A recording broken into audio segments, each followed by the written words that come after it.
Check.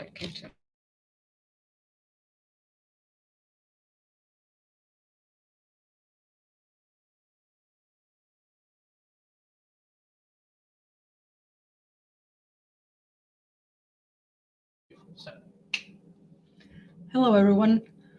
Welcome to another CG Academy online event. My name is Maria, and I'm an education coordinator at Creator Training Center. Today, in this creative software session, we will host another amazing artist who will share his knowledge with us. And today it will be Aidan Coughlan, artist from Ireland, who will introduce us with some tips and tricks while he's live modeling in a ZBrush. Aidan will do his show for about an hour, and after that we will like to ask you to stay with us for a Q&A. But if somebody wants to ask something specific about Aidan's work while he is doing it right now, you feel free to type the question in the comment sections, and when I grab a moment, I will read it out loud for Aidan.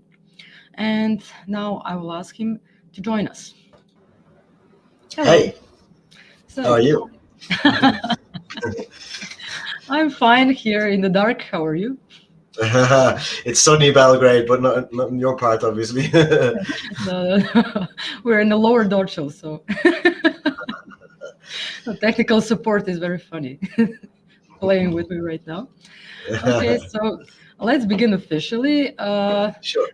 Tell me, you can introduce yourself shortly, but we heard that you're living in Belgrade now. So tell me what brings you here to Belgrade and Serbia.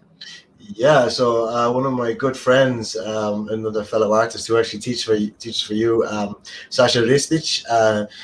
We've known each other for quite a long time, and we've been working in different companies for a long time. And we've actually worked on some stuff together as well. But we decided that we would try to band together and start a studio.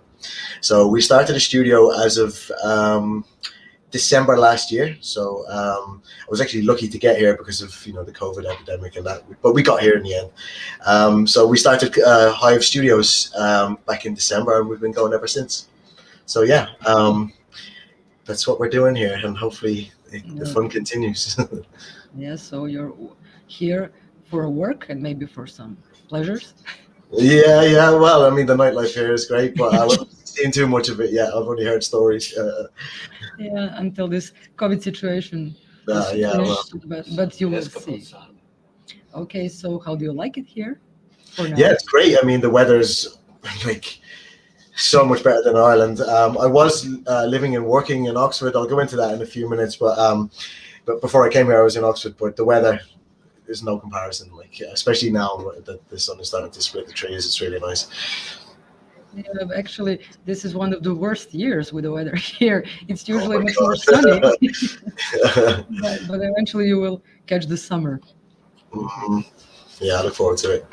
Okay, I won't hold you much longer, so I give you the floor now. And if sure. If some question pops up, I will ask you. But yeah, we will try to be polite and not interrupt. No, that's okay. Feel free to jump in whenever you like.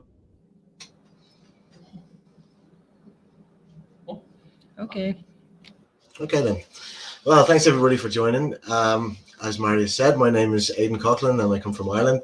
And I've set up a studio here in Belgrade with my good friend Sasha. I've been working in the industry predominantly as a character artist for 21 years now. I've been in and out of different studios between Ireland, the UK, freelancing in Europe, many studios. I've worked on stuff like Toy Story, Shrek, Alien Covenant, some other stuff like that. But between matte painting, character art, I kind of cover all the whole spectrum. So what I wanted to do was to share my screen and just take you through some of the stuff that we've been doing recently. So this is a lot of recent work that we've been doing for Hive Studios. So a lot of it has been like miniature sculpting for a company called Tumoronic, and for another company in the UK called Zealot Games. So if you're into your tabletop gaming and you want to see what our sculpts are like, feel free to head on over there and get yourself a few 3D models. But yeah, if you want to go to my website, here's the URL, and I'm sure we'll make that available to you as well afterwards. So this is my 3D portfolio. Just wanted to touch on the fact that 2D, if you want to become character artists, is very, very important. So I've done a plethora of live drawing over the course of my career. And if you want to have a look at the stuff that I've been doing, it's all here. So yeah, feel free to have a look. But it's extremely important. So even if you're doing like, it could be an alien character, or it could be like a hard surface character. A lot of it is informed by how humans are put together and how they move and the limitations that humans have and stuff. So it's important to do your anatomy studies, even if you're just out kicking about with your friends. Bring a sketch pad and start drawing people, so long as they don't mind, I suppose. Going on from there, I'll give you a quick look at my the studio showreel. To show you some of the stuff that between me and Sasha we've worked on over the years, and also some of the recent stuff as well.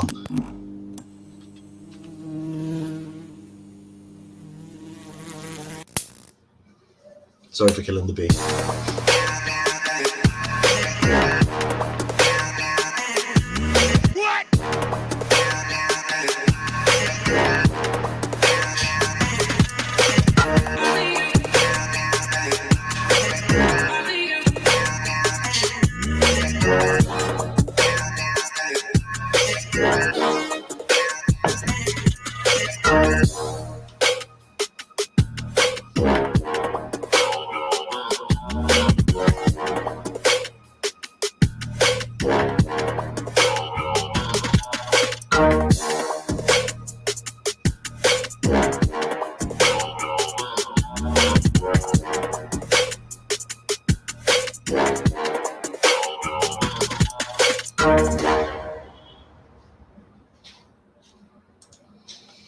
Okay, so that's the latest reel that we have. So lots of visual effects, lots of characters, lots of fun stuff. So plenty more to look forward to as well. We've got a lot in the pipe at the moment. So you'll be seeing a lot more from us and some updated show reels soon as well. Just to go over this, some more latest stuff that we've been doing here. A lot of my portfolio stuff as well. We'll share this link as well in case you're interested in having a look at like some closer looks at characters that I've been doing and stuff. But yeah, I was looking at this earlier on before I did this stream, before I was preparing for the stream, and thought I'd like to do something organic and go over some organic tips for sculpting within ZBrush. So this was it. This is what I had in mind, and I did a quick sculpt of it earlier. I'll show you it now, and then I'm going to start it from scratch. It'll probably be a little bit different, or maybe it'll be very different, but I'll be keeping this kind of thing in mind as I'm going anyway. So if I take you now into ZBrush, this is what I managed to do over the course of maybe half an hour, 40 minutes earlier on. I started with a sphere, as most people do, but I'm going to show you tips and tricks that both me and Sasha use as well for creating interesting shapes, interesting silhouettes with less topology. So topology is the amount of quads that you have on the mesh and all of that stuff. Just for those of you that don't know. I'm going to go over using the same objects, but duplicating them and then just moving them around and shifting their shape language and stuff to get these interesting shapes. Now, I had, as I showed you, had this in mind here. So I'm going to keep that in mind as I go. It might be different to this, so let's just start. So I like to start with a sphere. A lot of people do. Some people don't. Some people start with base meshes. You can get them online, but I prefer to start with a sphere. Because it doesn't give me any sort of visual cues. I can just create as I go. So what I like to do with the sphere at the start is I'll go to initialize down here at the bottom. And I'll set my resolution to something around 4 on X, Y, and Z. And then I'll go Q sphere. And what it does, it gives you less topology within the sphere. So if I press Shift and F, you can see the topology that it gives you. Now, you might think that that could be a little bit restricting, but it's not really, because you can always divide and get more. And I'll take you through that process now. So I'm going to press Shift F again, just come back out, and I'm going to start pushing shapes around with the Move tool. So the way that we access that is if you press B, and then it gives you the brush menu. Mine is a bit different to what most of you would see, if any of you are following along or anything, because I've added a lot of brushes in that I've either created or downloaded. Now if I press M, it'll reduce it down to brushes that begin with M. And then if I press V, that's the move tool. So the move tool allows you to just like, so if I press space, you can change the size. It just allows you to push like this around and come up with some sort of interesting shapes. And that's what most artists do to come up with these kind of alien type creatures and stuff. So what I'll do is I'll open that on my other screen, keep it open just for some visual ref. So I'll be turning to that screen a little bit. But I'll continue on from here. So just make some sort of a big dome of the head here. You'll see me changing the brush size quite a lot. And that's something that you should keep in mind as you're getting into ZBrush. You can affect smaller parts of the mesh, obviously, with the smaller brush size, and then you increase it, and then you can affect larger parts of it. So there's a big depression in the front here. If I hold Alt and click and drag, it pushes in. If I hold Alt and click and drag to the other side, it pulls out. So I'm going to take advantage of that. And remember, I'm still keeping a low topology here, because you can get a lot of interesting shapes even just with low topology, and then we can up the topology as we go. So these bits that stick out here at the front, that's pretty much where the eyes are on this guy. We don't have a lot of topology in here, so I might start dividing up. Now I want to have this dome at the back of the head, and I'll sculpt up to like more or less a bust. So I want a dome coming off the back of the head, which I can do with this object here. And I want a neck coming out in this direction as well. And I might do like some sort of a modular neck as well, like almost like shellac. So yeah, let's see what happens. So again, sticking to the move tool, just pulling out the back of the head here, some sort of a dome. Okay, now I'll divide once. So dividing, you press Control D, and it sort of interpolates between all of the topology that was there. So if I press Shift D, you'll see here in geometry, I've got these two subdivision levels now. So that's the one that I have divided to. I can go up and down by pressing D or Shift D to go back down. So D, that's what I've got. So that's a pretty organic shape. And I try to keep as low a topology for as long amount of time as I can. Reason that I do that is because if you add in way too much topology, it can make your system lag. And for those of you who don't have like machines like we have here, you might want to keep it low for now. So this is what we have. Now I want to take this object, and instead of putting in a new object, I'm just going to duplicate it. Okay, so we have this palette here called the Subtool Palette here. Now this is the subtool that I'm working on, this one here. But I'm going to duplicate it. So literally it'll give me the same one over. Now I can take advantage of the move tool. So if I press W, that puts you into move. If I press E, it puts you into scale. If I press R, it puts you into rotate. So you'll see me sort of switching back between them. If you want to keep an eye on what I'm doing, just keep an eye up here. Okay, so W for move. So I'm taking this subtool and now moving it down. So I've got two different subtools, but I want to make this the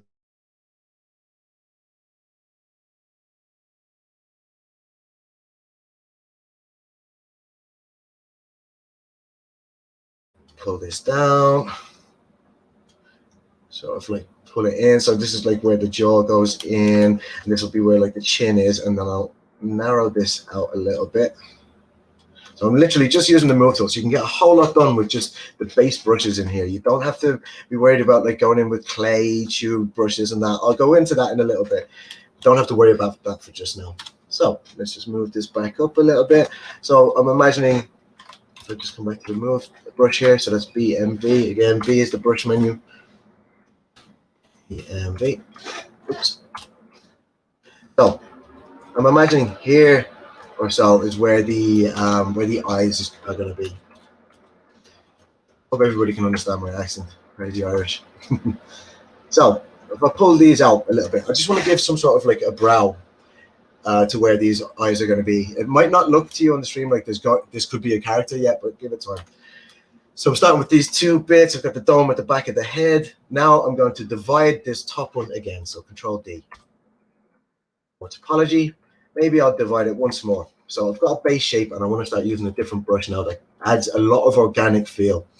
And it's called clay tubes. So if I press B and then C, it'll sort of whittle it down to like the brushes that begin with C, and then I press T. B, C, T for clay tubes. Now within this, all I want to do is start to explore more organic sort of type,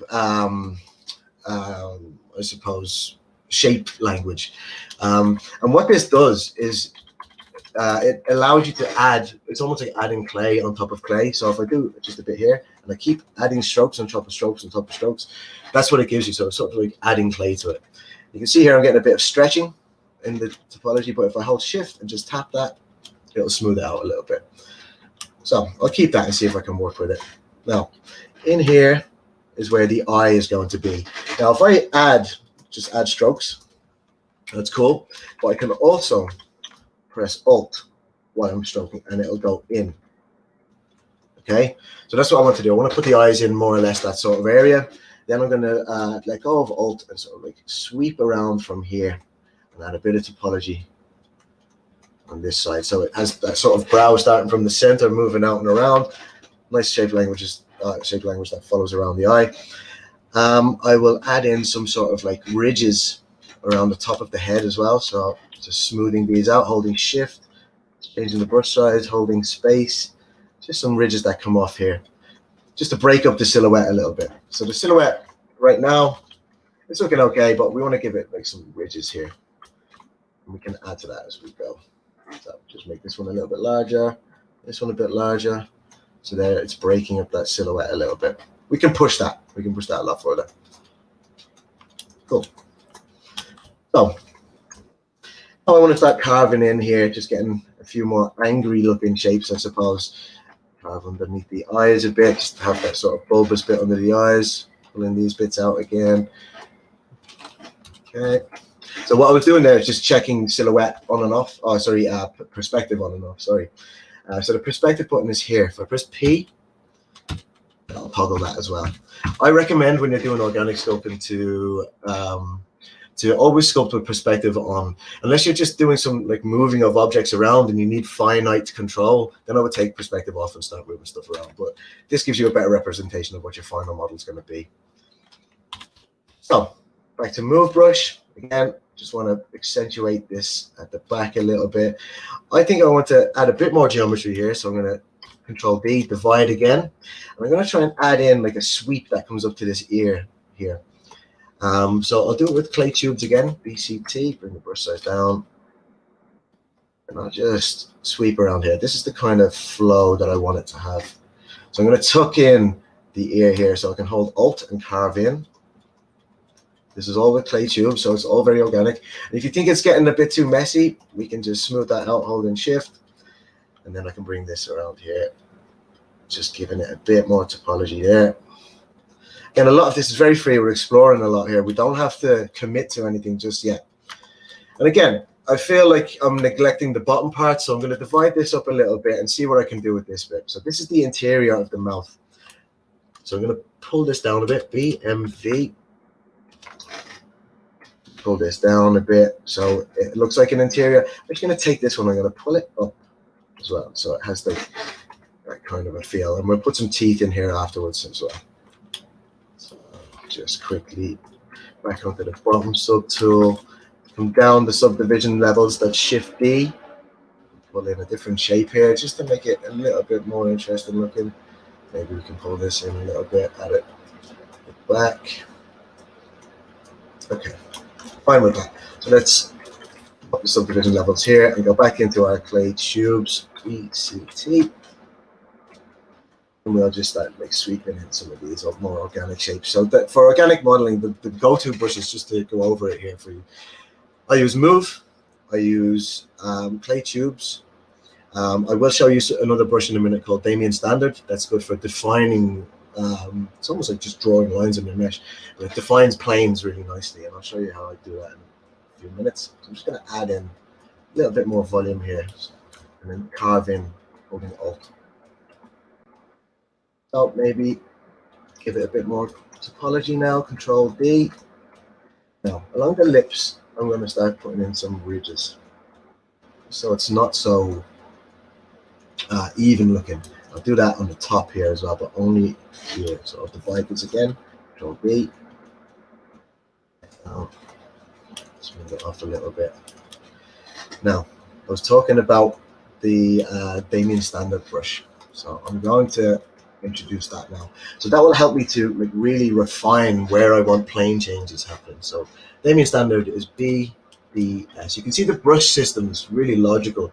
So when you press B, the brush menu, you want Damien standard, B, S for standard, EDS, and then you've got this. So it carves into the mesh. Now I like to modify this brush just a little bit, and in the stroke settings here, you can put the lazy radius up. What the lazy radius is, gives you a line behind it, so you can get like accurate strokes. I don't really need it that much, so I'll bring it down to about 18. So now I can start carving in some nice forms here. So I'm just trying to accentuate those, I guess the clay tubes work that I was doing. I'm just trying to accentuate that a little bit. So I'm just carving in here where the eye would be. Maybe I'll put in some like ridges where the forehead would be. Something like this. Just getting those secondary shapes going. Maybe I'll bring this around here and into the edge of the eye so I can smooth that back if I'm not completely happy with it. Yeah, okay, so now you can see we're getting some interior shapes going. We need a lot more to get like that kind of level of detail that I had before, but we can work into that, it's fine. So again, underneath the eye, let's cut in here to give like the bag underneath the eye. And I'll hold Alt and pull out so we have that ridge. I won't probably do it that hard, just something like that. Okay, now I'll carve in here again. Just want to get those little nasal folds that come in here. So I'm just spitballing, as it were, just trying to get a nice idea of what the shape might be. For me, the brows are not pronounced enough. So what I'd like to do is come down a level, maybe to about here. Then I'll use the inflate brush. So logically thinking again, B-I-N, so that's inflate. Just bring this up a bit, bring the focal shift up here. That will, if I put the intensity up, just inflate those bits there. Just to make it that bit more bulbous and flesh-like. Check in perspective again. Okay, so I'm more happy with that. I can smooth that back, make it a bit more even. Okay, let's go back up then. So if I go back to my Damien standard and start carving in again, I'm just going to take the intensity down. I'll start putting in some ridges along here. Almost like divisions that allow for more visual interest than there would be had I not like made this more flesh-like. So again, let's push this back out a bit. These across. So I'm going to go right up the head here and divide these planes here. So again, reference is key here as well. I mean, I could do a lot of this from my head, but I mean, you would probably waste a lot of your time. So gather references that you can put that all together. It's really important because especially if you're starting out, you might not know what kind of shapes to go for. The more reference that you have, the better it's going to be for you, for sure. I feel like I've been neglecting this guy down here, so let's carving this in a little bit. I'm literally not 100% sure what I want to do, so I'm just going to try some little other shapes here. Work maybe. I need a more curve in that mouth like this. Yeah, it's a bit better. I can accentuate the chin a little bit. Okay, so we've got like a base shape going here, and like you can see, it doesn't take that long. It's only 2 objects, and once you get used to the tool palette, so like going into the brush menus, learning what the brushes do, changing the size of the brushes, seeing how it affects the mesh, it's just playing with it. What I would like to do next, actually, I'm just going to grab that. I feel that this needs a little division in here. Center. Yeah, something like that. What I'll do next is put in some eyes. So I'm going to just add in 2 spheres and push them into position. It gives me a better context for when I'm sculpting it. It gives me a better feel. So right now, I'll go down into the Subtool Palette here. Just click and move down. And then you have this button, Append.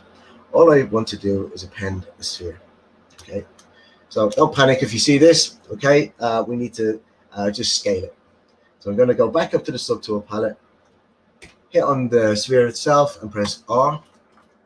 And that will put me into, E. That will put me into the scale mode. can scale it down. Now it's gone into the inside of the head, but with this gizmo here, you can literally just click and move them around. So we just maybe get it to the scale that we want. I think this guy should have like small sort of beady eyes. So let's move him across here. So I'm literally just snapping to views here. So if I move around and hold shift, it snaps to the side. If I move around here, hold shift, it snaps to those views. So I don't generally move things around until I'm snapped to a view. Very important. So let's put that inside here. Okay, so we've got one eye in. We need to mirror it over. So I'm just going to close this down to show you how I go about doing this. In Z plugin, we have a drop-down menu here called Subtool Master. So if you're on the eye that you've got highlighted and you want to mirror it across, you literally hit mirror. Make sure it's set to X. I generally merge it into one subtool, so that's fine. I can just hit OK. And then I've got that over the other side. Now, if I go to BMV, which is move, I can just check and see how much topology this has by pressing Shift F. So that shows you the polyframe mode. For me, it doesn't have enough topology for me to give it like an iris and a pupil. So what I'm going to do is divide it twice by pressing Control D twice. Make sure before you do that, you set symmetry to on. When you make a new subtool, it doesn't automatically put symmetry on. So if I press X now, you'll see it pop up over in the other eye. Look, X, it pops up over there. So now I can make changes to it, and it happens on both sides. So let's give him some an iris and a pupil. So let's bring the size of the brush down. I'm looking to make the outer size of the brush the size of the iris that I want. And then when I press spacebar again, I've got the focal shift, bring that down. And you can see if I hold Alt and click and drag on this, it'll pull in. So it doesn't have enough topology here. That's why it's got those jaggy edges. So I'm going to undo that, divide it one more time, and then do that process again, and it'll be more crisp. So same process again, just bring the brush size down, hold Alt, pull in there, and that's fine. So we've got those two eyes in now, and it gives us more context with which to sculpt two now. So I can go back in with the move brush now, just go onto the head by pressing Alt and tapping on the head. That'll make the subtool active. Just want to bring this and start pushing those shapes around again. I think I can get more from this. Maybe I wanted to give him some like antennae or something like that, so I might do that. We can push the silhouette just a little bit more here. Also, I want to have like an interior to the ear. I don't know why, but I think I'm feeling that. So if I press divide one more time and I go into masking. So masking gives you a lot of opportunity to develop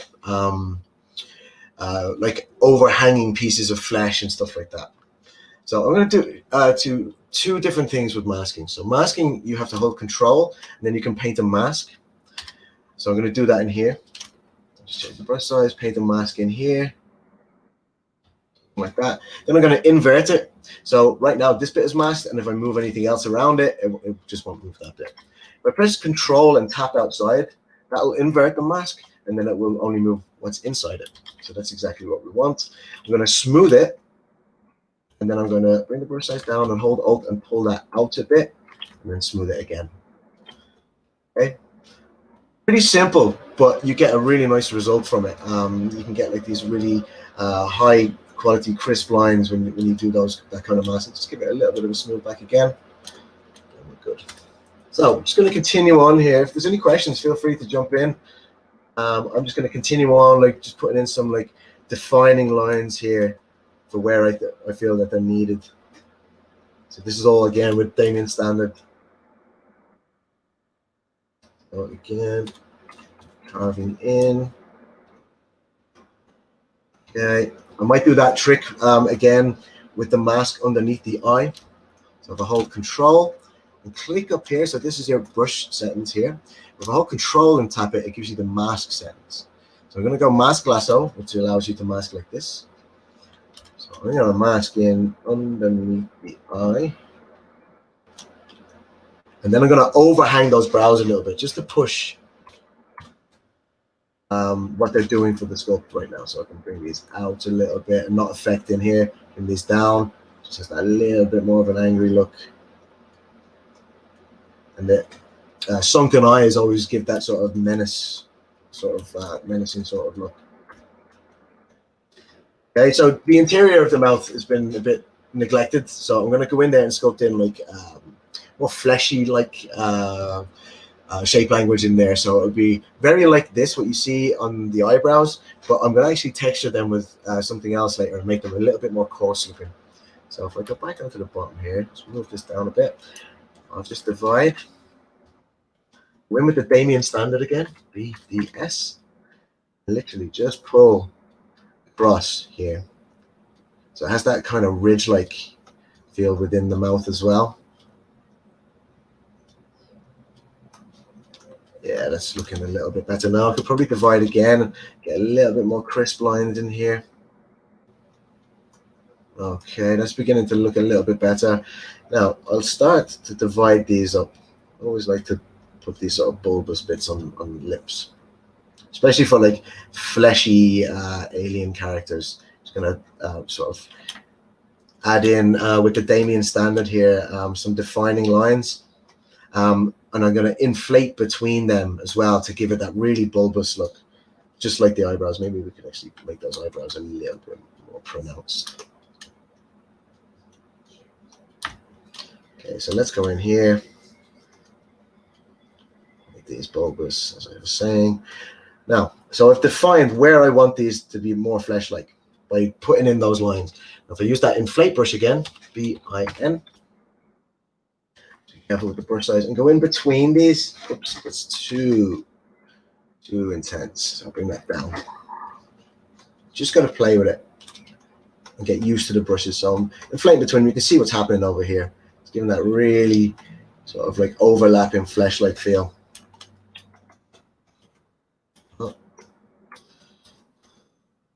I think around the forehead needs more attention as well, so we'll jump in there and give it more attention, like just with these sort of lines that come across. These are what's called secondary details, and we'll go in and do some tertiary details as well. So you've got like this first phase, second phase, third phase. First phase is like the initial block out when you're like down at this level, getting your silhouette. Incidentally, you can press V and look at your silhouette. Right? That just swaps the main and the secondary colors here. Press V to check your silhouette. So if for whatever reason you accidentally press V and your sculpt goes black, that happened to me so many times when I was starting out. Just know that you can press V to swap it back. Okay. So he needs a neck. We know this. He needs a neck. Let me just do some quick additions around here, because I know that I'm going to need them. So I'm just see how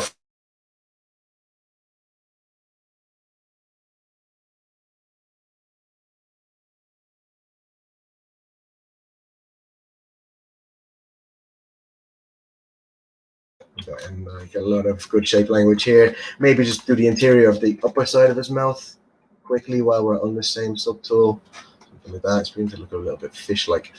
So I'll go back to clay tubes. Maybe come down a level and just sculpt in the edge of the lips here again. Give them that little bit more pronounced sort of feel. Back in with Damien Standard there. You see what I'm doing? Like I'm putting in forms, going in with Damien Standard, and then defining them. It's exactly what most of the sculptors around, like the best sculptors around in ZBrush do. You find a lot of this stuff on YouTube and whatnot. I'm just going to put in a little bit more depth in that eye here. A little bit more menacing. Right, so I'm going to show you quickly how to make like a menace, like a modular neck.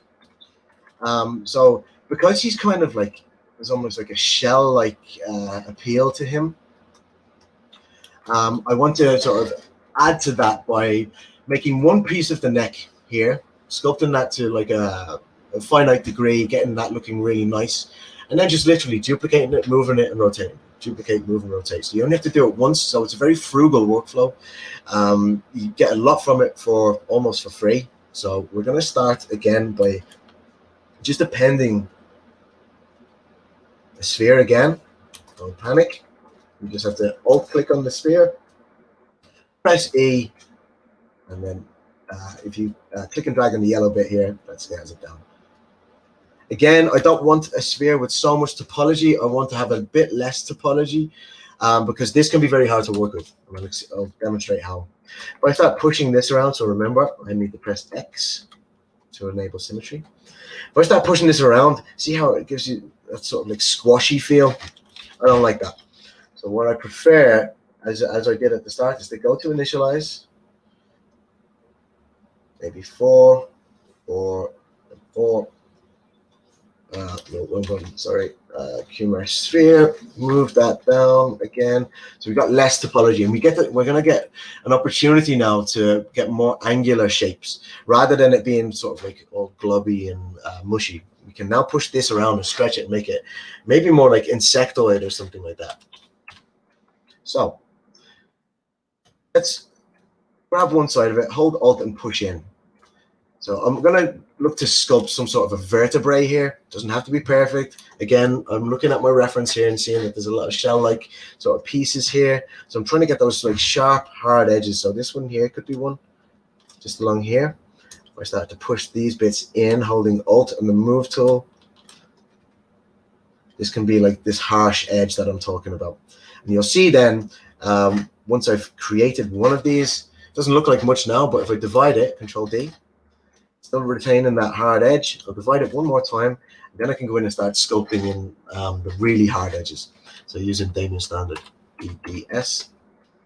So if I hold Alt, go out, brush size down, you'll see that ridge will continue. So I'm just going to solo here.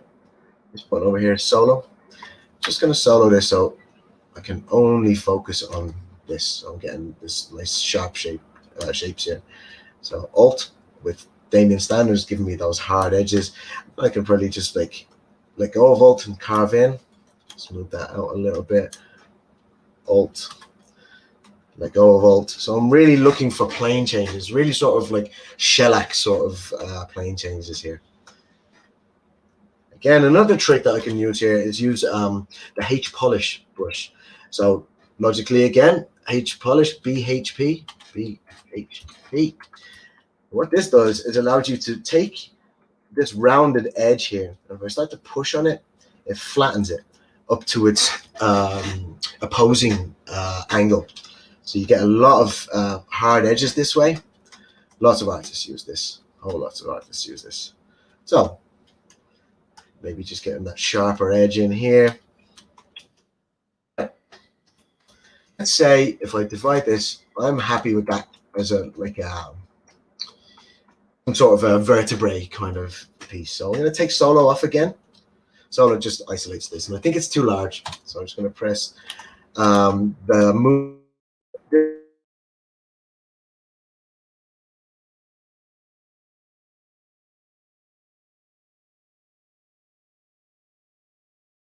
In here.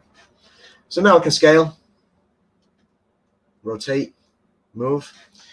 No prizes for guessing what's going to happen next. I'm literally just so you get more out of your scopes more quickly. Back into Subtool, duplicate, move, rotate, duplicate, move, rotate. I'll do one more. Although I think it's a bit excessive, but that's what we have now. So we've got a bit of context for the head. It sits on it a little bit better. It's like when you're doing a life drawing piece, you should always draw feet. People avoid feet. Don't avoid feet. It's what makes you get good at it. Don't avoid feet. Your drawings need to be planted. But just that's a little bit of a tangent. Make sure that you're giving your models context. If you're doing a head, don't just do a head. Do a bust. Get down to the neck and shoulders. I've got limited time here, so I want to cover as much as I can, and I want to go into a bit of texturing. We do what's called an alpha pass on this guy. Now, I'm going to start with the head. Now, I've got a stack of alphas, and all alphas are black and white images that the software interprets as height information. And I'll show you what I mean by that now. So I'm going to press B, S, T for standard brush. So that's standard brush up here. I'm going to change the stroke type from dots. It was normally on dots to drag rectangle. And then in here, you've got the alpha palette. Okay, so it's like 1, 2, 3. This is what you do for your alpha stage. So I'm going to go in here, and then you can go to import. Okay, so right here I have a lot of alphas. They're just black and white images. So you can see here I've got like flesh-like skin, I've got rugged skin, elephant type skin, all of that kind of stuff. So what I can do is literally select all of them. You can collect these all over the internet. You literally Google ZBrush alphas skin, ZBrush alphas feathers, whatever it is that you want, and you'll probably find something. So I'm going to open these. You can see it loaded all of them in here. One too many, but we'll work with it. So this looks like sort of like snake skin or chameleon skin or something like that. So like I was saying, I wanted to apply this to his eyebrows to make them look a little bit more rigid. I'm going to make sure that the intensity is not too high. Now when I click and drag, I'm actually using the mouse now rather than the pen, because I've got a screen and it gets in my way when I'm sort of alpha texturing. So I'm just going to go in here, and you'll see that it gives a nice sort of like randomized, easy texture to apply. Probably could do with a bit more intensity. You can see it's not really holding up enough. We need to have more topology. So I'm going to divide this once more, because if I look in topology, okay, it's got 8 subdivisions, but I can give it one more because we're only concepting. And there you go. Gives you a nice crisp texture. So what I would do is go only on the eyebrows, clicking and dragging, clicking and dragging, clicking and dragging. And this is going to add like that next level sort of detail to, and you get a lot of this for free. So let's say maybe on the more outwardly facing parts of the head is where it will require like more rugged sort of texturing. So maybe if I have it here, bring the intensity down, and I'll start to put it on the back side of the head as well. I mean, we're not going to be focusing on that. We are going to get this to render, but I'll just try and get a bit more detail there. So we want to break it up with a couple of different types of alphas. So in here, back to our alpha palette, got all of the ones that we loaded in. So this is a more flesh-like one, and I'm pointing to my neck because it's parts of your body that are more sensitive, I suppose. So the outward-facing parts are more rough, like backs of elbows and stuff like that. But then where you've got like on the neck or the underside of the jaw or something like that, you might have these alphas. So I'm just going to divide this up again, see what kind of result that is. Okay, we need to put more intensity. Something like this. So you can imagine like I'm trying to build up those kind of folds with that as well. Like this. And again, this to me would be rigid. So I go back to something more rigid. I'll just demonstrate a few different alphas here. So yeah, there we go. I mean, you can see the utility of these alphas now.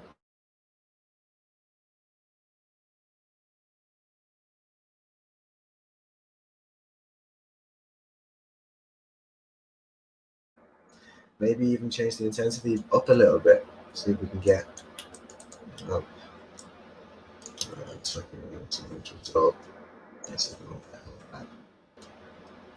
So mixing and matching these alphas is always important. And then, of course, you can always go back in with the Damien standard. After you've informed what you want with these textures, you can just put in like more details where you think they're needed. Again, around the eye, I feel that needs a lot more attention. Just up a little bit.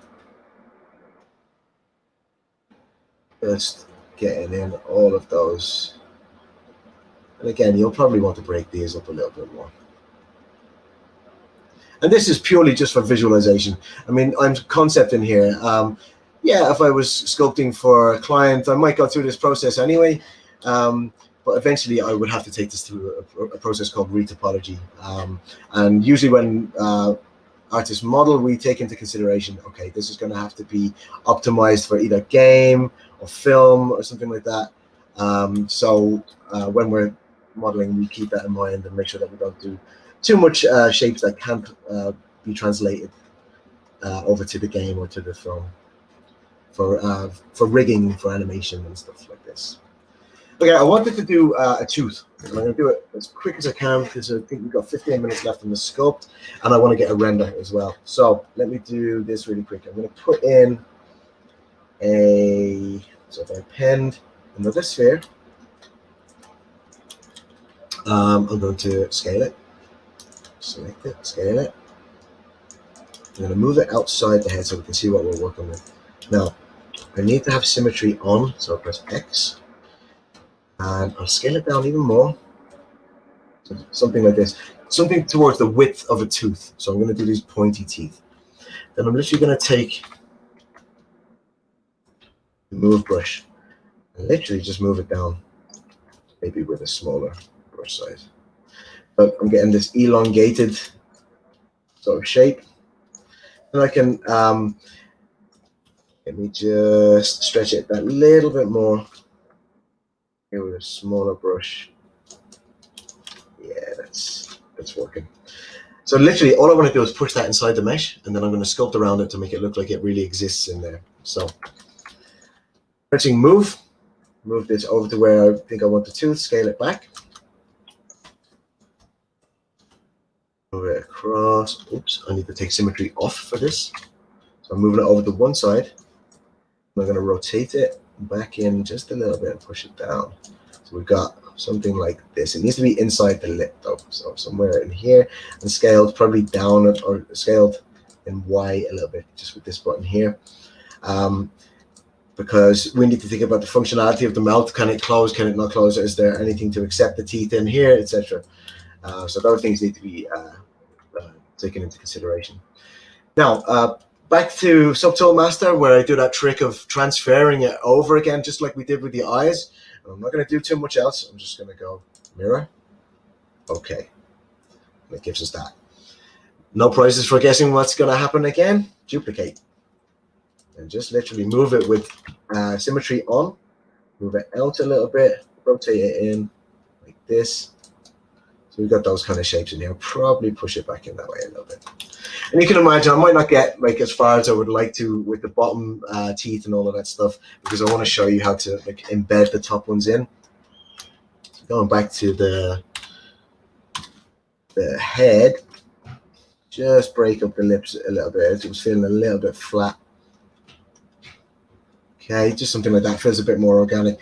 Now in here where the gums are, because it's an open piece of topology, if it's ever rendered and you can see inside the mouth, you won't want to leave them just like this. You want to accommodate them. So, play tubes and literally just sculpting around it to give like a raised ridge, just so it looks like you're taking into consideration the tooth. So I can just solo this really quickly. So the tooth is in here. I'm going to sculpt all around that. Just smooth it off a little bit. Take solo off. Now you can see like it's in.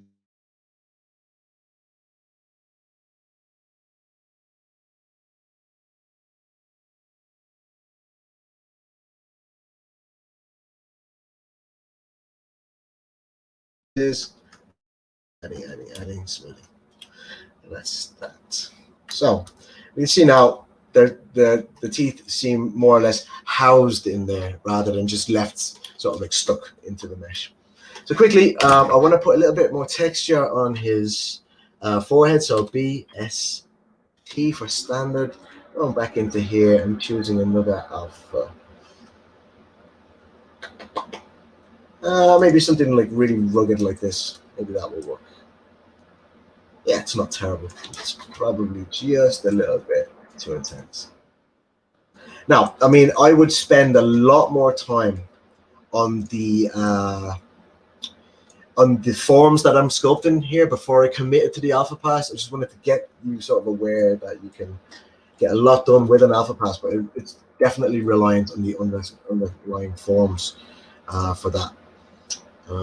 So what else? This is kind of like a skin-like sort of thing. Breaking it up around here, that's nice. Maybe I'll just give it a little bit more intensity. Maybe the inside of the eye here could benefit from something like that. Okay. So I was just saying there. Now, back onto the bottom. Let's just put in sort of like rugged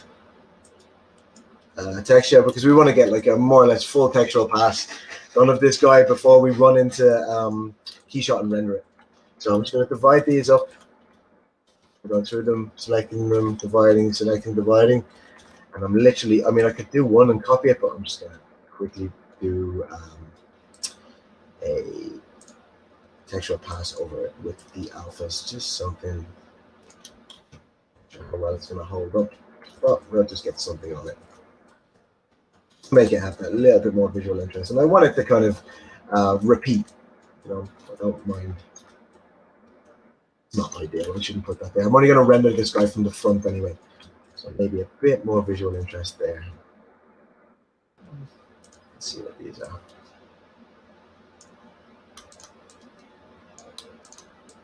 So I'm doing this work all with the mouse at the moment.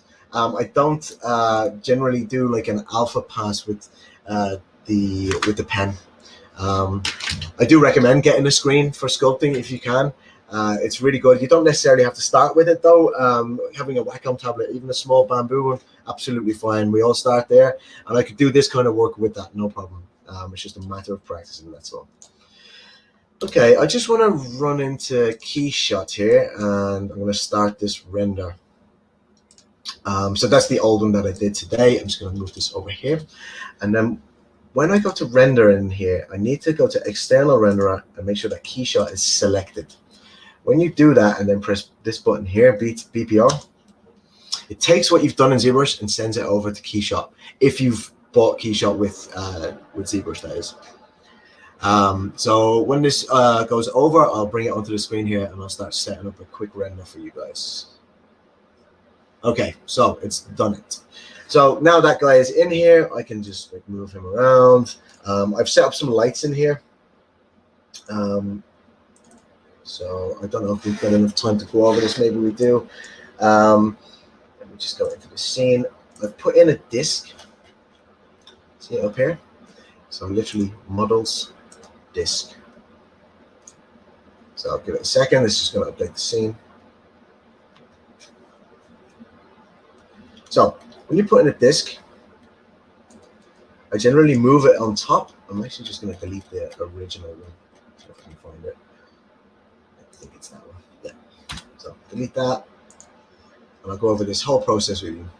When I start in Keyshot, what I generally tend to do is go to environment over here, and I'll bring in a 3-point light environment. So just let that drag and drop here. Okay, now if we go to environment over this side, this is what you'll see. You'll see that environment on the background. And then all you need to do is rotate it to somewhere that you like. So maybe if you want it more front lit or whatever. And then I generally click on color here rather than having the lighting background, and then I change the color of it. So I change it to like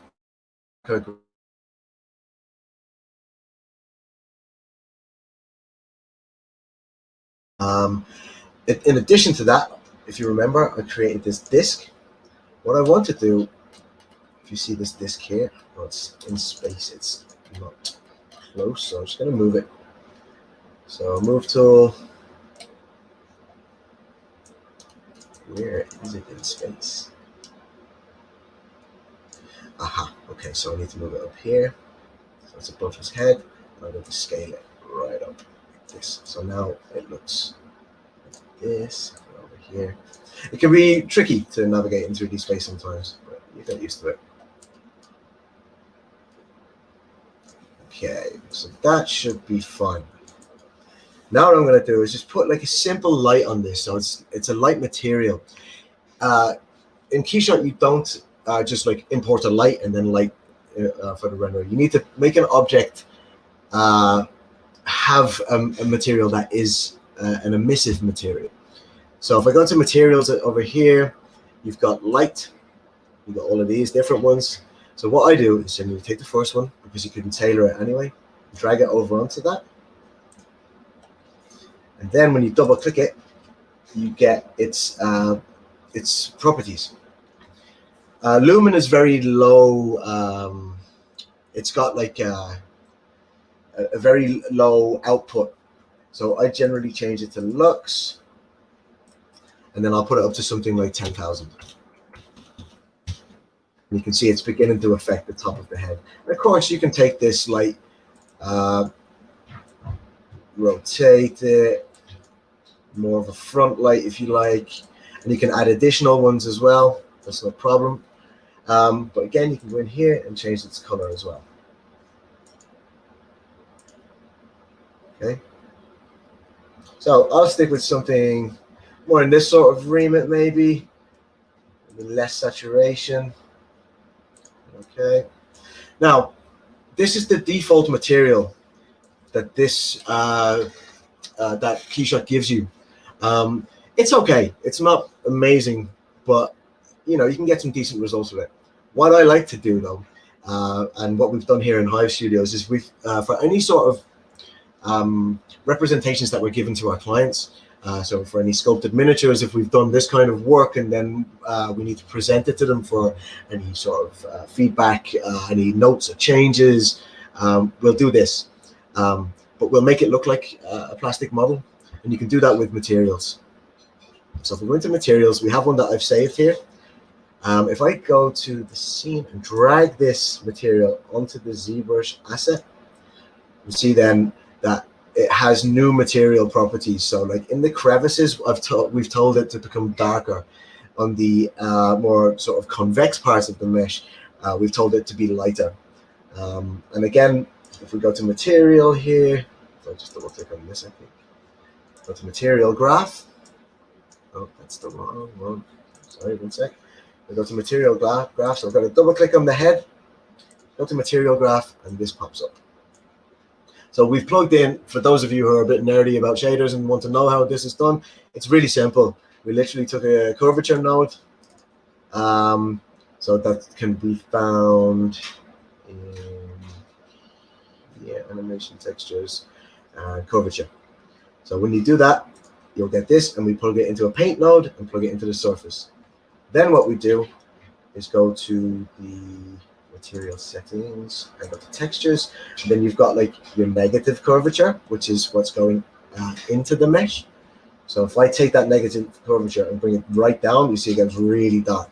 And it can be all done over the top. We generally keep it around like this. The light intensity of the yellow is a little bit much at the moment as well, so like we'd probably go back, take this down to 5,000 or something. Believability to it. So yeah, that's how we generally create models for our clients for tabletop games. We'll do this process for game characters as well. There are different techniques, and maybe we can do another stream another time where we don't completely talk about doing organic modeling, where we talk about maybe doing more clean modeling. So if I just bring up my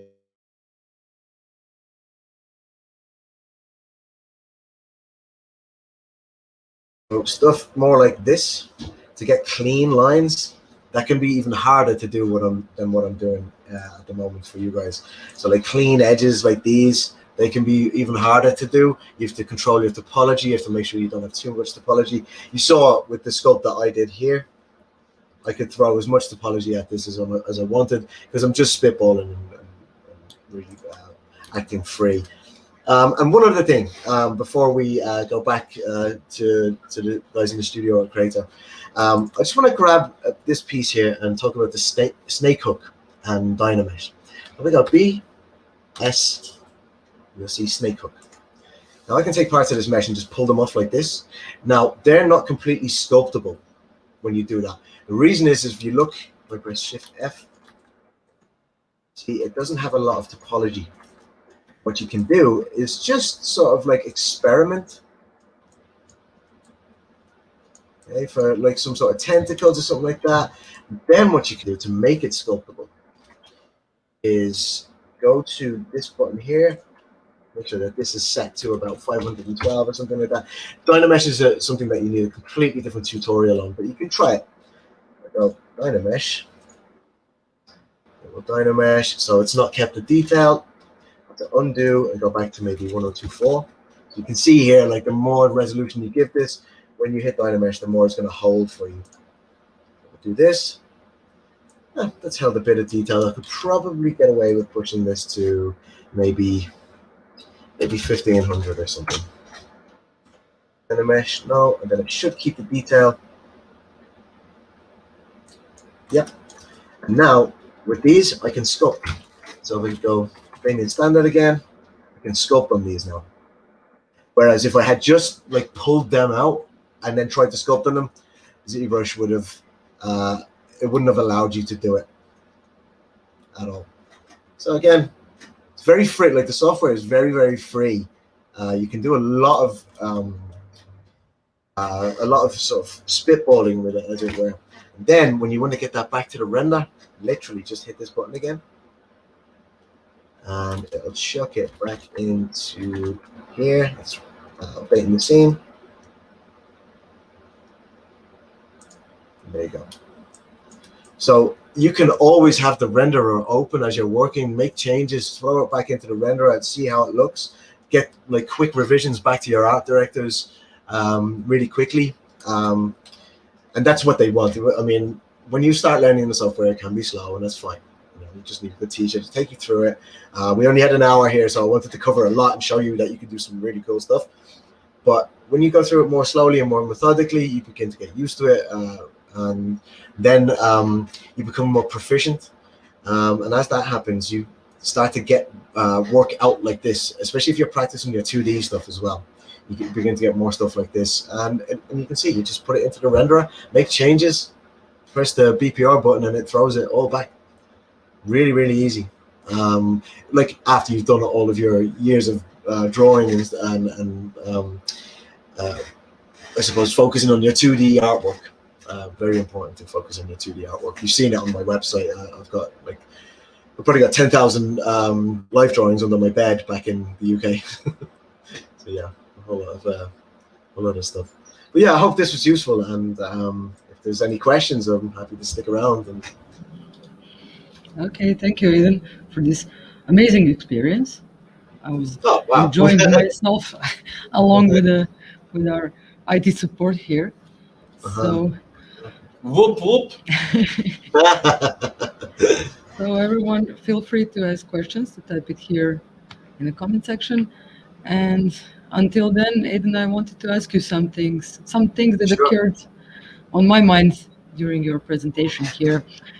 How did you start actually with all of this, with your 2D, 3D sketches, drawings, everything? So a lot of people have asked me that before, and I have to give the same answer. My brother has a couple of design studios in London, and he's a graphic designer. So art has always been in my family, but he went down the more sort of rigid, regimented route for like motion graphic-y, sort of like very clean edge sort of stuff. Didn't really interest me. I was able to animate when I was 4. You know, the little flick books, but it was like only 2 pages. So you draw a picture on one, a different picture on the other, and you flip it back and forwards, and it's moving. And I just thought that's incredible. So after that, that stayed in my head for years and years. Even going through high school, and that was always in my head. I was always practicing drawing, and all I wanted to do was get into the Irish School of Animation. And luckily enough, I did work hard in school as well. But luckily enough, my portfolio was good enough, and they took me. And yeah, the rest is sort of history. You know, I did.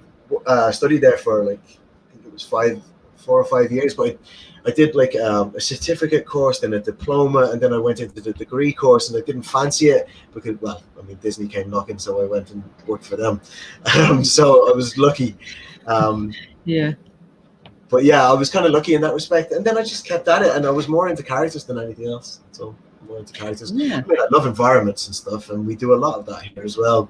But everybody wants to be a character artist, but nobody wants to put in the work. Yeah, and tell me something about this thing you told me. Character artists, is it important to know anatomy? And absolutely, how good? So when I was in the Irish School of Animation, we had a brilliant tutor there. Her name was Paula. So if she's watching, she's probably not, but her name is Paula Jane Sutter. I've tried to find her work online. You can't find a lot of it, but she we had life drawing classes maybe 3 times a week, So it would be on a Monday, maybe a Wednesday, and end off on a Friday, and it would be 12-hour sessions, 12 hours for 3 years. Yeah. But like, if you want to get good, I mean, you don't necessarily have to go to university. You can go out, like I said at the start of the stream, go into the street, see people walking around, and try and capture their movements with quick gestures as quick as you can. Go out with your friends and start sharing knowledge with each other. Like when you're doing a sketch, maybe they like an element of it and they try to implement that in theirs. Maybe you'll see a bit in theirs, try to implement that in yours. Just share. Like there's a guy, Bobby Chu. Some of the guys who are watching here might know of Bobby Chu's work. He's an exceptional artist, but they did this thing in Canada where they, him and his students all went on the subway. They go into university, do a couple of classes or something like that, and then all go out and sit in the subway and just draw people. And that is a class with them. So do it. Yeah. Like, why not? You don't have to pay for models. You don't have to do that. Yes, it helps. It does help. But, you know, I mean, it's hard to do right now with COVID. So, you know, getting out and about in parks and fields and just Yeah, but it is essential to practice. Absolutely, yeah. We practice every day. I mean, me and Sasha would like to have more time to do our 2D stuff, but because we got like so much client work now, we're trying to get a business off the ground, and that we have to do our client work. But that's good practice for us as well. Like doing what you saw in this. So we do on the stream here, that's as vital to us, like practicing within ZBrush, keeping that muscle memory of like where things are in the software, and that not falling behind with anything within the industry as well, anything new that comes out that maybe ZBrush utilizes that makes the design process that bit easier and clearer. That's very, very important. So yeah, I mean, we're always on top of each other here. Like, have you seen this? It's really useful for doing this, and he'd be like, "Oh, but have you seen this? You don't have to do that with this now." So like, we have a really good back and forth. Yeah, and that's cool when you have a partner. It's easier. Yeah. It depends on whether he's making the coffee or not. The most important thing. Yeah, well, we need plenty of it. Yeah, and tell me something about ZBrush. How did you decide to go into ZBrush? Was it intuitive for you, or you liked the processes in it? What was the most attractive thing for you in the ZBrush? Yeah, it's a good question. Like when I started, it was ZBrush 2, and that's a long time ago. But I saw this thing where you could handle millions of polygons, and instead of like box modeling, you could sculpt. And I was like, what? But then I opened it, and I saw the user interface, and it was like nothing I had ever seen. And you can see here, for any of you on the stream who use 3D Max, Maya, Blender, they're all like pretty similar, even though there's this like disparity between Maya users and Blender users and whatever else it is. But they're pretty similar. But if you look here at the interface here, you have things like Z-Add, Z-Sub. These don't really exist. Well, maybe now with the sculpting modes in Blender and stuff they do. This mirror.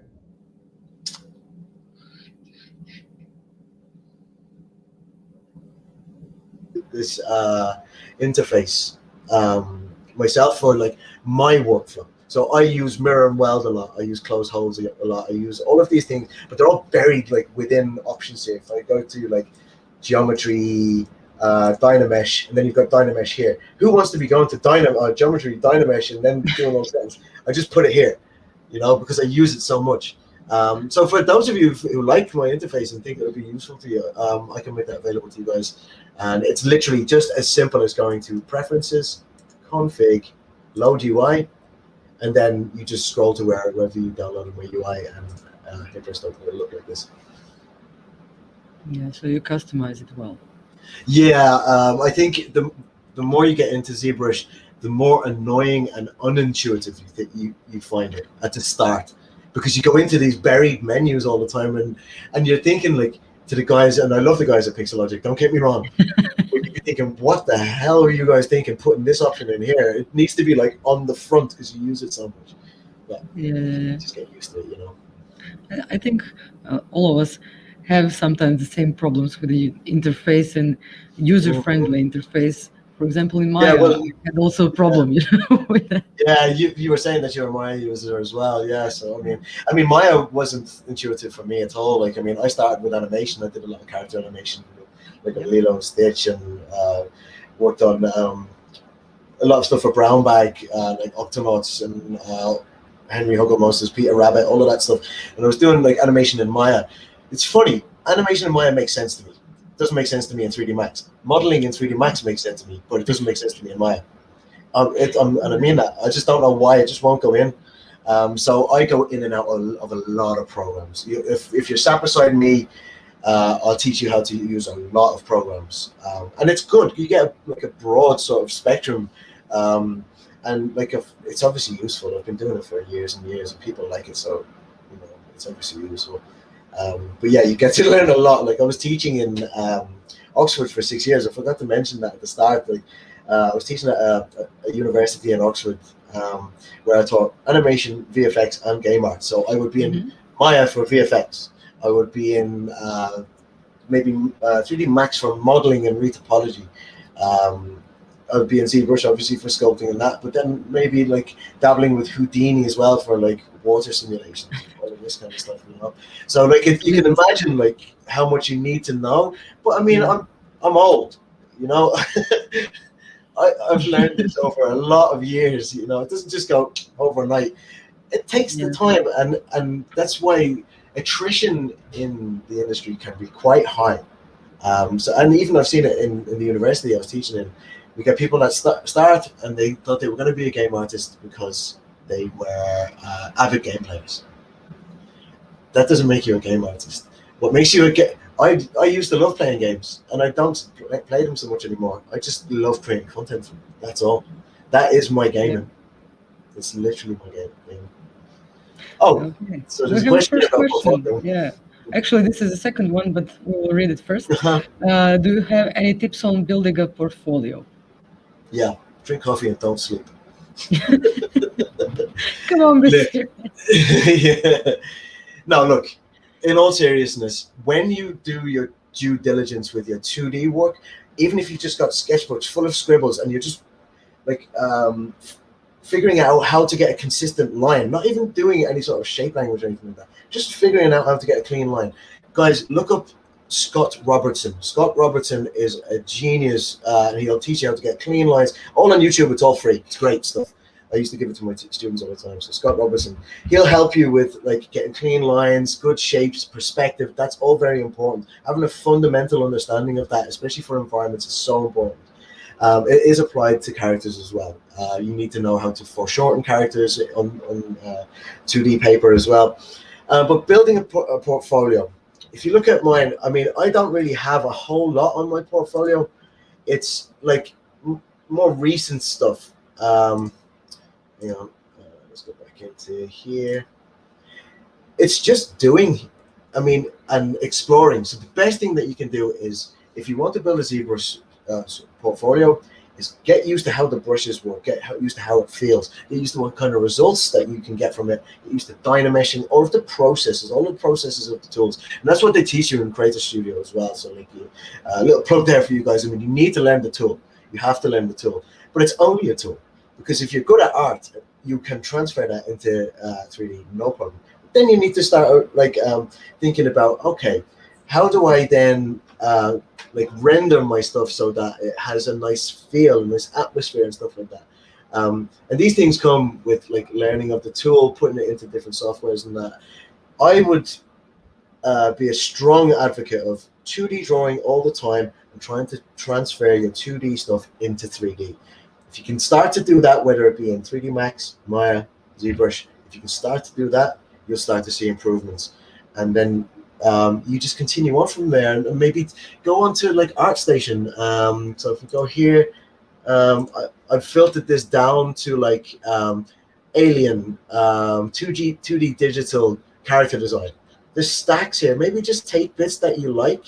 So I mean, I could have probably started with this, started with a sphere, gave it a big lump on its head, started pushing these bits in and that. Just try to find those shapes and then divide, start sculpting in with the tools that I've showed you here. I mean, what you can do, I mean, I'm sure the guys at Creator are going to make this available like as a recording. Watch it back. Yeah. It might be fast, but watch it back and try to do it with a bit of reference. And don't be afraid of it. You can't break your computer. Once you're inside of ZBrush, You can't break your computer, so like, don't worry about it. Just try and don't be afraid. And reach out to me if you've got any questions. I mean, you've got all my contact information there now. So like, you can go to my website, go to contact, ping me over an email if any of you got any questions, and I'll be happy to answer them. That's fine. Okay, so one of the first questions was from Lazar: is ZBrush free to download? So, Okay, so I this know is where, no, but yeah, I'll let you answer it. This is where I've got a bit of a bee in my bonnet with Pixelogic, and also Autodesk as well. I mean, they've done well now. They've allowed you to download that student versions for free for 2 or 3 years now. ZBrush haven't done that, and I really feel that they should. I mean, I've said it to my students in the past. Like, yes, you can find it in a bush on the internet, but nobody wants to be doing that. You know, nobody wants to be like downloading illegal software and that. You can approach them. You can approach Pixelogic and say, hey, look, I would like to try it out. They might give you a free trial. Okay, it'll probably be 30 days or something like that. But nobody wants to be downloading illegal software or anything like that. So what you want to do is, I mean, if you want to get into ZBrush and you want to dabble around with it, is download there is a free version of it, but it doesn't have all of the tools. I can't remember what it's called. I think it's called Sculptress or something like that. Sculptress is what it's called. And it does have all of the fundamental stuff in it, move, brush, clay tubes, all of that stuff. But there's lots of other stuff. I haven't even like gone into like 1% of what ZBrush can do. And that just shows what you can do with knowing 1% of it. But yeah, you can get a free version, Sculptress Pro. If you want to get ZBrush, I think it's about €700, and it comes with Keyshot as well for rendering and stuff as well. Yeah. As far as I know, but don't quote me on that. I could be wrong. It's a shame it's not free, but yeah, it is worth it. You can see the results. You know. But this is a good tip for that free one that has basic tools, as you said. Okay, so we have another question from Das. Yeah. Can you start your character artist career without any rigging knowledge? Absolutely. I hate rigging. I really hate rigging. But look, if you understand anatomy and the limits of how humans can move, you translate that into characters, and it makes your rigging more faithful. You don't need to know anything about rigging to do anatomy studies in 2D paper, and then start translating that into ZBrush and into 3D Max and Maya and Blender. You literally don't need to know anything about rigging to start creating good shape language for characters. Rigging doesn't come into it at all, so no. That's something. I mean, animation companies, ourselves included, have rigging departments. We don't do any of that stuff. We create the base sculpts, get them to a nice degree, and then we'll refine and make it ready for rigging. Then we don't want to look at it anymore, because it's just like, it takes a technical mind to be able to figure out how the rig works as well and make it usable for animation. So. Yeah. Okay, just wait for this delay. Okay, we have another question from mine. How hard it would be for someone with a disability to make it into industry? Well, I mean, it's kind of a hard question to answer. I mean, it depends on what the disability is. I mean, if it's like more towards a learning disability, I've found, like, I've had many students that were autistic or had Asperger's and that, and they've done really well. In fact, one of them just recently got hired. So that's like great news. It depends on what it is. I mean, if it's more of like a physical thing, it depends, you know, on what tools and kit that you can find available to make it easier for your physical disability, if that's what you have. I don't see too much of like a block in the way for getting into the industry with a disability. I really don't. Yeah. It depends though, Maria, on what it is, you know, and there are lots of support forums, not just forums, like movements as well, and Facebook groups as well, for like animators with autism and stuff like that. You know, they have these really good support groups, and we were actually shown these by an autistic student that we had back in Oxford, and that was really great to see. Really great to see. So I'm sure there's a lot more support out there than I'm even aware of, you know. Yeah, yeah. I think this kind of industry doesn't pay much attention to disabilities. If people are well taught, want to learn, want to do that job, they're enthusiastic. That's Things what's will most good. important. Yeah, Exactly, Maria. That's exactly what's most important. If you show enthusiasm and drive, I mean, me now as a company owner, I would rather hire somebody who works hard than is like talented and entitled. yeah, And that took me a long while to learn that. But yeah, hard work will endear you more to people than like it's just a really good portfolio. I mean, if you're an idiot and you're not nice to people, they won't keep you. yeah. Those are some soft skills that people need more. Yeah. Yeah. Yeah, I just wanted, until we get another question, I wanted to ask you something because we here in a Creator have a lot of questions and people who are just starting to think what are they going to do in this industry? Are they going to go in gaming or VFX? And then they have a question usually, how do we start? What's the best software to start? Is it okay to start a little bit from, I don't know, one, then get to another, Maya, ZBrush, Blender, or just stick to one software and get deep into it? So what would be your advice for people who are just thinking how to start with everything? Okay. I recommend setting yourself a goal of I want to create a character or I want to create an environment, whether it be in a diorama or something like that. Get some reference, say I want to create a character, and then say, okay, I've got all of this reference. I'm going to try to draw my own character, and then aim towards that with one software. Don't do it with anything else. So yes, if you can get your hands on ZBrush, do it with ZBrush. That's great. If not, go with Blender. It has a sculpting process within it. I haven't used it yet, but a few of my former students that I still speak to and actually work with as well, they swear by it. They really swear by it, and if it works, it works. I mean, whatever this like disparity between 3D Max users and Blender users and all of that, you probably see it all the time. You know, you see these memes about it. And look, if it works for you. It doesn't matter because at the end of the day, it's just 3D topology, and it's going to be the same whether you open it and Maya, Blender, Houdini. It's going to look the same. It's going to have all the same faces. It doesn't matter.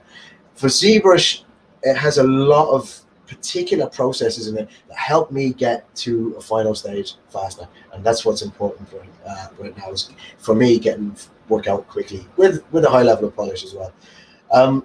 So set yourself a goal of creating maybe an environment asset or a character, and then there's plenty of like forums that people, if you get stuck, you can post a question. You know, feel free to ping me if you want. I've got this problem, take screenshots, and I'll help if I can, if you've got time. But yeah, just try to set one goal that you don't deviate from. Just one. Yeah. It's like what Jordan Peterson says, if anybody ever watches Jordan Peterson. Set yourself a goal and then break it down.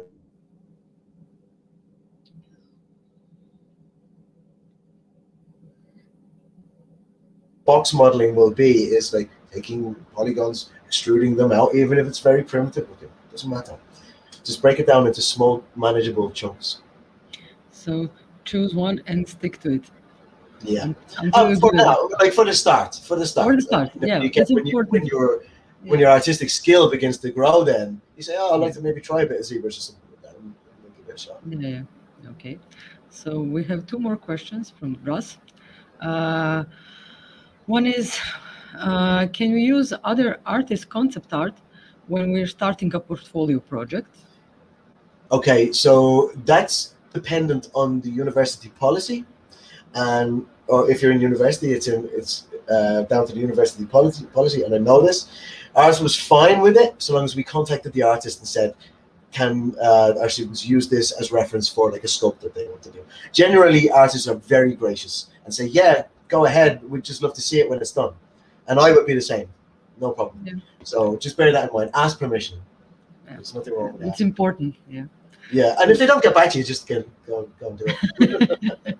Then just use it and give them credits later. Yeah, exactly. You can just say, look, it's based on a piece of 2D art by whoever. Okay. And the second question was, what do you think about the emerging 3D printed miniature market? And its viability as a source of income for ZBrush artists? So a lot of our work is 3D printed miniatures, as I'm sure you've seen with the portfolio there. Yeah. We do a lot of sculpts for 3D printed miniatures. We've got clients all across Europe, in UK, here in Serbia as well, which is great. It's really good if you can become proficient at sculpting and build up like a library of assets that are almost reusable, but you do need to resculpt them because every sculpt needs to be its own sculpt. It needs to be unique. But if you're clever and you can build up a repository and work fast, it can give you a lot of space towards, let's say, the end of a day, or it can free up a whole day for you where you can work on internal development. And that's what we're doing here. We're working on our own game. So yeah, absolutely. And the pricing is pretty good as well. It's not as competitive here in Serbia, but I mean, if you can get clients based on a good portfolio, absolutely, absolutely. I won't tell you because like it's our clients. I won't tell you what we charge for it, but there's enough money to be made in it, for sure. So it is a good thing. This is a good emerging. Yeah, absolutely. I'm very surprised that more people aren't doing it. I'm really surprised. Even if you're in at the other end and you're like just purchasing models from artists and selling them on like My Mini Factory and other places like this, it's a huge market there, huge. So there are opportunities for all kinds of people in this market.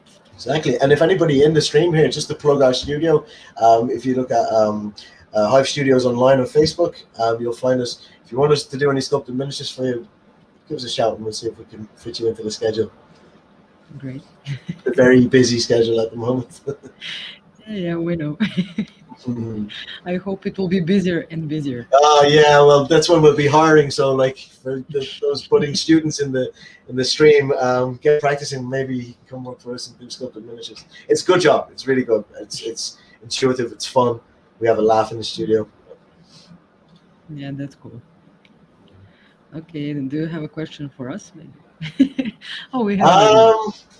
No, I really enjoyed doing what I was doing tonight. It's been a little while since I was able to do like an organic sculpt and talk through it from the start, because like, I mean, if you think about it, I've been here for, well, I haven't been teaching for nearly half a year now, and I do miss teaching. It would be nice to like maybe do some actual sessions where we have live feedback and all of that stuff, but maybe we can do that in the future. We'll see. But yeah, if you guys would want me back, I'm happy to do a different, more sort of like stylized character development, stylized asset development, whatever it is. We cover everything here. So like, that's why there's steam coming out of my ears all the time. Yeah, this was nice because I can refer to that. I was a teacher myself in some other things, not in this visual part, but once a teacher, always a teacher. So. Exactly. Yeah, you can take the man out of Oxford, but you can't take Oxford out of the man. This one is good. Okay, we have one more question. Tips for starting a career as a freelance character artist. It's kind of similar to a question that was asked. Oh, sorry for the delay.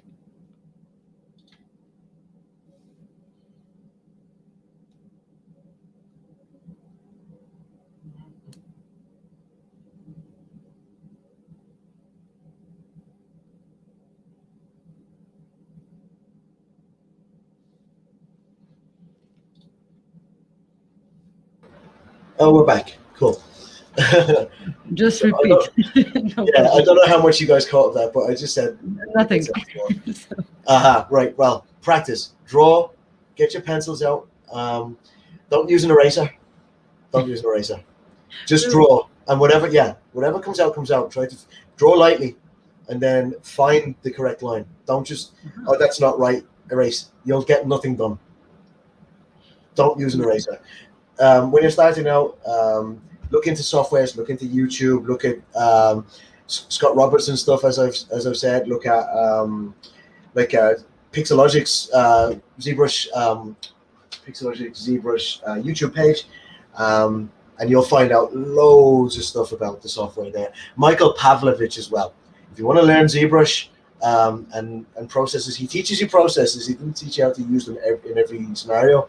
But if you're clever and you say, oh, I could use that for doing something like this, he's very good. Michael Pavlovich, very clever lad, very clever lad. And also, I'll plug my friend Paul Deasy. Paul Deasy is one of the most accomplished character artists in ZBrush at the moment. I'm gonna plug in while I'm on the stream here. You have to see his work; it's absolutely stunning. So if we can go back to my screen just for a second. So this is Paul's work. It's all really nice and clean. He's working for a company called Giant Animation at the moment in Ireland.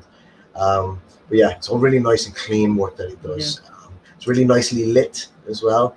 You see here with like rim lights and stuff like that. And that you learn that as you go. There's plenty of tutorials around on that. But you just got to dig your teeth into it, really. If the passion is there, you'll definitely make it. If the passion is there, it's more about how much you want to do it than like can you do it. If you really want to do it, you can do it. Yeah, this is pretty amazing. Sure. Yeah, really lovely stuff. He actually went to university with me. We're in the same class, but he wouldn't learn ZBrush for the longest time. His 2D, like he doesn't even have his 2D art up on this anymore. He doesn't. Like I was like, Paul, your 2D art is exceptional. You need to learn ZBrush. And he's like, nah. I was like, okay. I went over to his house and I made him sit at his computer and install ZBrush. And I said, look, learn it. And I went through it with him. And he's so glad that he learned it. Now he's like one of the best character artists in the world. Yeah, he can express himself better.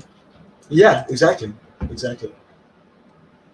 Well, I think the most important tip and trick today was practice. Gotta work. Yeah. You'll enjoy it though. It's art. Who doesn't want to do that every day of their lives? Yeah. You know, that's the way I feel about it. Okay. If there is any more questions, type it now or be silent. Do it, people! You can also speak now or forever hold your peace. You know this better than me, this phrase. If somebody wants to contact Aidan, people can contact you on your website, on Facebook, Instagram. Yeah, that's absolutely fine. No problem at all. If you want to contact us, like you said, use my website, or you can just look up Hive Studios on Facebook. We have Instagram, like you said, as well. But yeah, you'll share the links to our websites and that. So if you need anything, just ping us over. Don't expect like a really quick response. We are busy, but like we never leave like an email unanswered. So. Okay. Thank you, Aidan, for today. I don't know if it's night or day. Yeah. No, I think I've worked a long, hard day of sculpting today, so I may just cap it off with a beer. We'll see.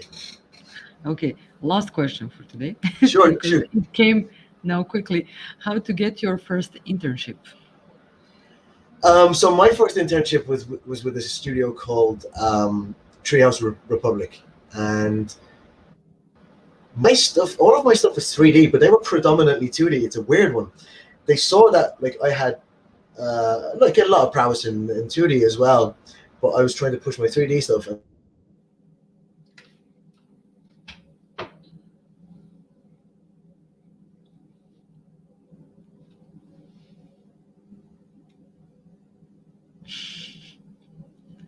Aidan has problems with the connection, but I hope he'll be back soon. You got to practice. You got to polish your portfolio, make it look like. Sorry, Aidan, it was delayed once more. Yeah, so like just polish your portfolio. Make sure that you make it look like you're meaning to put it together. It's consistent.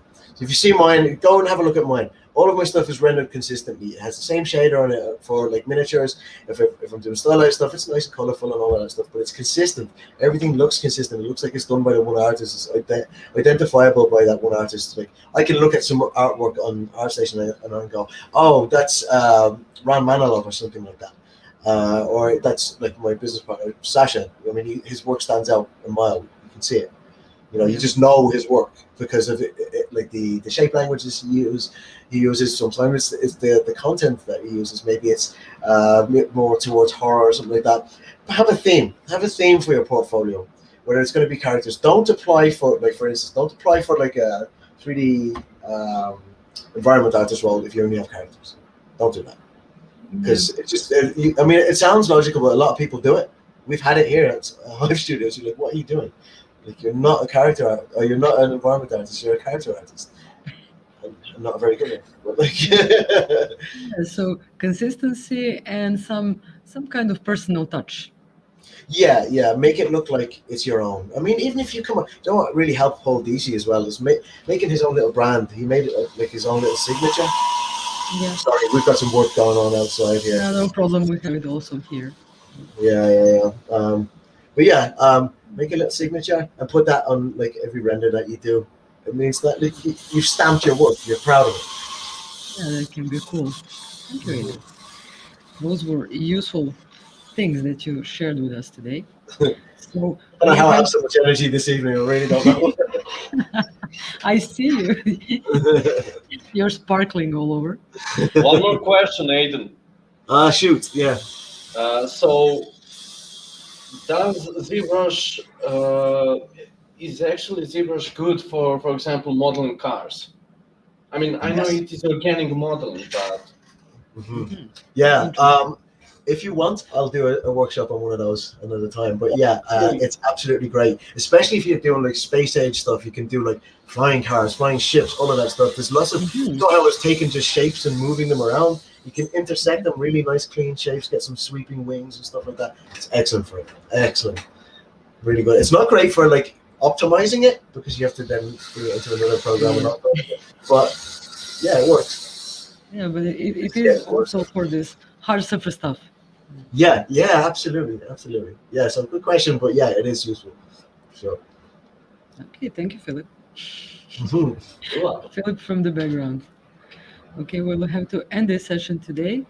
If you have some more questions, feel free to send it on our website, CGA website, or directly to Aidan. Thank you, Aidan. This was very inspiring tonight. And hope to see you soon in some kind of a workshop. We'll let you know. Yeah. I'd be really up for doing that again. That's great. Okay, thank you, everyone. Thanks for joining us today, and see you another time. Goodbye. Sayonara. Bye. Bye.